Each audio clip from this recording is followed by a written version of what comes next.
I'm about to start the second installment in my series.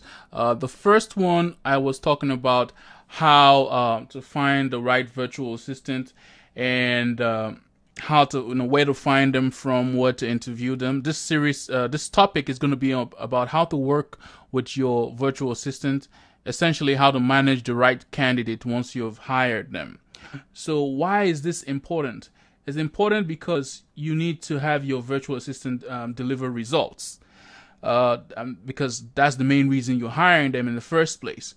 Part of management and having your virtual assistant understand your processes and the systems that you need them to take over, you need to be resilient in the sense that you need to understand that it's a process where the virtual assistant is coming in and is going to learn everything that they need to get your job done. So you need to be patient with them and take your time to train them on all the processes and all the steps and everything that is required.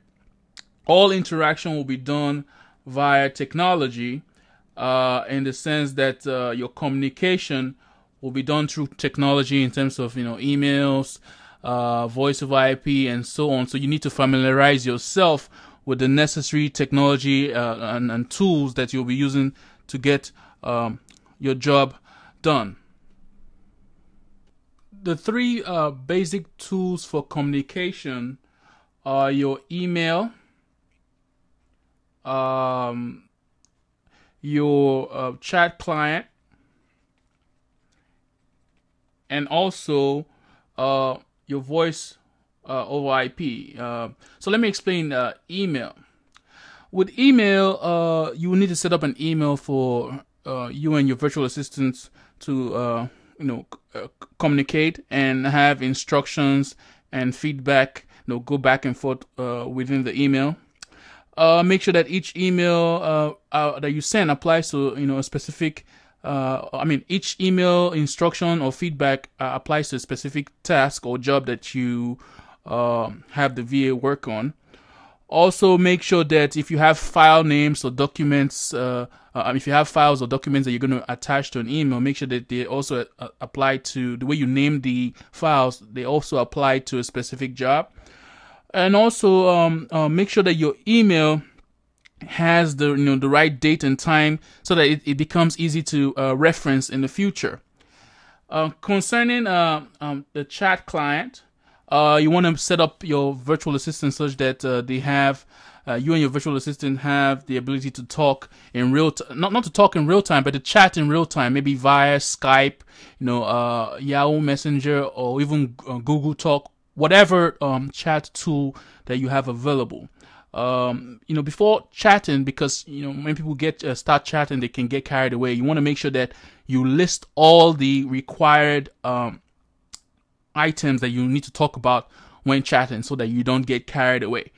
In regards to voice over IP, there are times where you definitely need to have talk over the phone, and especially in times where it's not something that you can type by email or quickly get over by chatting. So you might need to spend some more time explaining stuff to the virtual assistant. So voice over IP might be necessary, because you need to make sure that you have good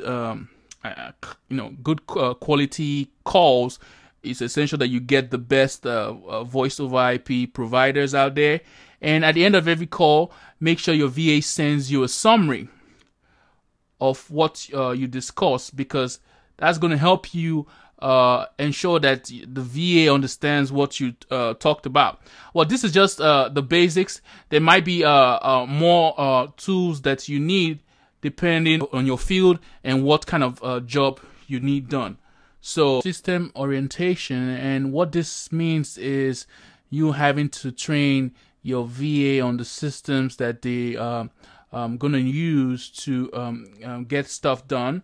It also involves you detailing out the steps that are required for them to get your tasks done, because they need to be informed on every single detail. Be as elaborate with your explanation, and get a chance to also be to use their own initiative and be creative and in order to expand the system, because every system is in itself, it should be allowed to grow and give the VA a chance to be able to figure out, okay, what are the best additions to your already made system that they can implement to make to get better results.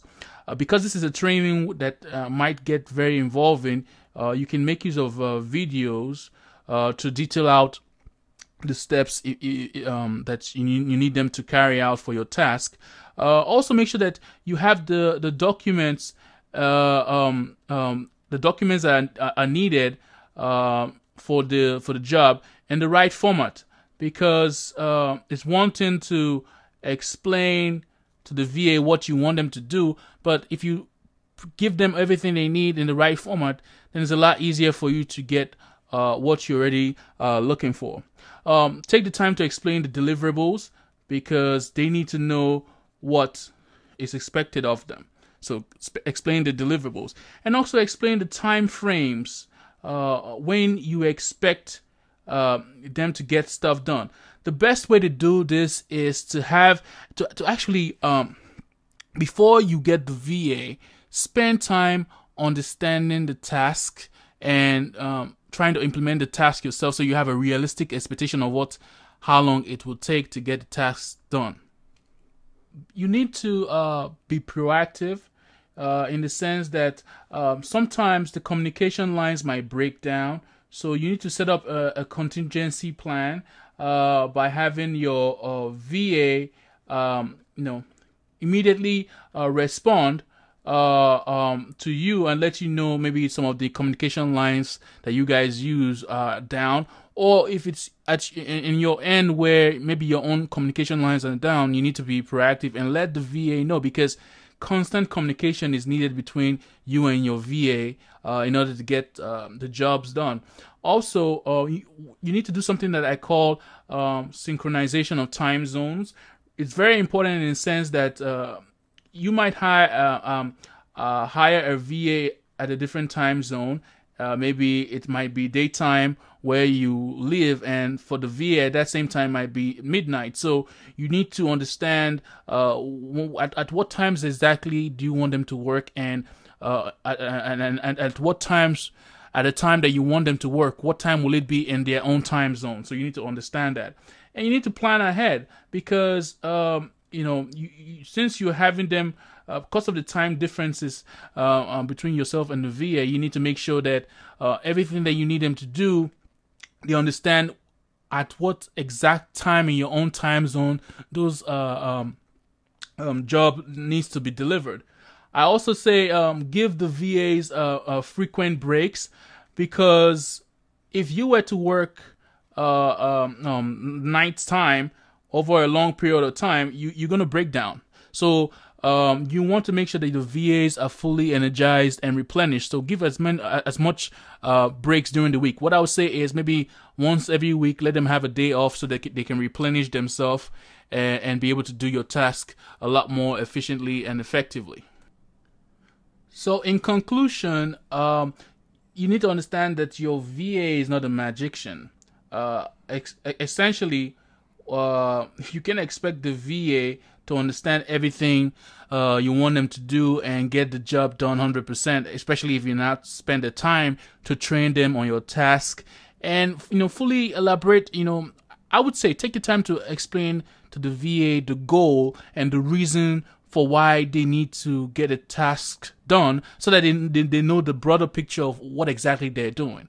And then also spend the time to break down the processes and the systems into little bites, so that they can chew on each bite and understand, okay, this is what I need to do to get this specific task done, and this is what I need to do to get another task done. So, but that said, I want you to go ahead to my blog and read the entire post and leave your comments and suggestions, because I want to know what you think. Thank you very much.